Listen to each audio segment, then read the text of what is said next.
Shine యూనికాను starting problem ఉండేవాళ్ళు ఈ వీడియోని పూర్తిగా చూడండి.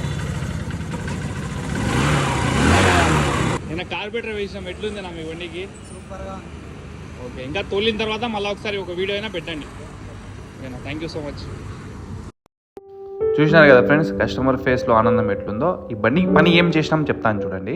నేనైతే వేంపల్లి నుంచి రావడం జరిగింది ఫ్రెండ్స్. ఎన్న బండ్లో ప్రాబ్లం ఏముంది చెప్తాను చూడండి. అన్ని షైన్ యూనికాన్ BS3 BS4 బండ్లకు ఉండే కామన్ ప్రాబ్లం అనమాట. బండి స్టార్ట్ చేసినప్పుడు రైజింగ్ నిలబడదు, ఆఫ్ అయిపోతుంది. రైజ్ ఇచ్చిన తర్వాత వెంటనే డౌన్ కాదనమాట. దీనికి కూడా కార్బొరేటర్ పోయింది ఫ్రెండ్స్. కార్బొరేటర్ పోయింది, పోలేదు కూడా చెప్పొచ్చు. రెండు ప్రాబ్లం అయితే ఉన్నాయి దీంట్లో, చెప్తాను చూడండి. ఫస్ట్ ప్రాబ్లం ఏందో, హెయిర్ స్క్రూ అనేది మొత్తం స్టక్ అయిపోయింది, ఇరిగిపోయింది అనమాట. దానికోసం ఒక రీజన్ అయితే కార్బొరేటర్ మారుస్తున్నాము. ఎంత అడ్జస్ట్ చేయాలి ఏమనేది రావడం లేదనమాట. మైలేజ్ డ్రాప్ అయిపోయినా బండి ఆడపడితే ఆడ ఆగిపోతుంది, సరిగ్గా స్టార్ట్ కావడం లేదు. 4-5 సెల్ఫ్లు స్టార్ట్ అవుతుంది పొద్దున, చౌక్ ఇచ్చినా కూడా అన్నారు. దీనికి మెయిన్ రీజన్ చెప్తాను చూడండి. ప్రతి ఒక్క వీడియోలో చెప్తూనే ఉన్నాను మీకు. ప్రతిసారి బండి స్టార్ట్ కావడం లేదంటే కార్బొరేటర్ ఒక్కటే రీజన్ ఉండదు. మనకు అన్ని చెక్ చేసుకుంటూ రావాలా, మెకానిక్ దగ్గర పెట్టి చెక్ చేయకపోయినా ప్రతి ఒక్కరికి చెప్తూనే ఉంటాను. ఇప్పుడు చూడండి, దీనికి కూడా హెయిర్ స్క్రూ బాగుంటే ఈయన ప్రాబ్లం సాల్వ్ అయిపోయింది. కానీ దీనికి హెయిర్ స్క్రూ ఇరిగిపోయింది కాబట్టి కార్బొరేటర్ అనేది మార్చినాం దీనికి. ఇక్కడ చూడండి, కార్బొరేటర్ మ్యాన్ఫోల్డ్ దగ్గర ఒకటి అల్యూమినియం పైప్ వస్తుంది అనమాట. ఆ పైప్ దగ్గర ఒకటి ఓరింగ్ వస్తుంది చిన్నది. ఆ ఓరింగ్ ఇరిగిపోవడం వల్ల హెయిర్ లీక్ అవుతుంది. అటు నుంచి హెయిర్ లీక్ అవడం వల్ల బండి స్టార్టింగ్ ప్రాబ్లం వస్తుంది, సరిగ్గా నిలబడడం లేదనమాట రైజింగ్ అనేది. అన్నకు చెప్పిన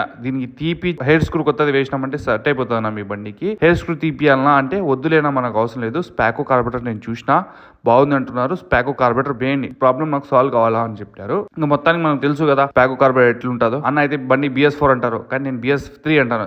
ఈ బండి BS3 BS4 ఎటా తెలుసుకొని చెప్తాను చూడండి. మీ బండి BS4 అయితే ఇక్కడ క్యానస్టర్ వస్తుంది ఈ ప్లేస్ లో. మీ బండి BS3 అయితే ఇక్కడ క్యానస్టర్ రాదు.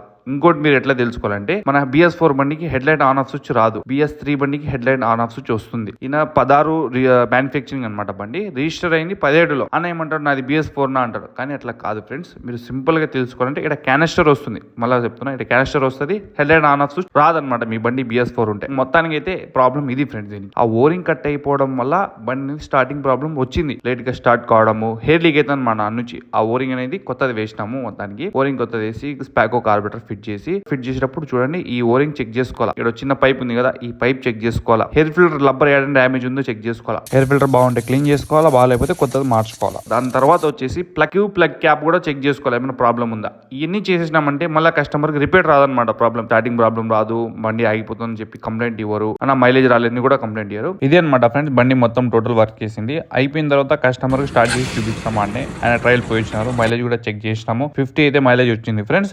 డ్రైవింగ్ లో డిపెండెంట్ అది ఎట్లా తోలుకుంటారు ఏమనేది మైలేజ్. మేము తోలింటే ఇద్దరు కూర్చుంటే 50 అనేది వచ్చింది మైలేజ్. అన్న పోయేటప్పుడు అయితే ఎక్సలేటర్ 2 తీసుకుని వెళ్ళిపోయినారు ఫ్రెండ్స్, ఆయన ఊర్లో దొరకవని చెప్పేసి.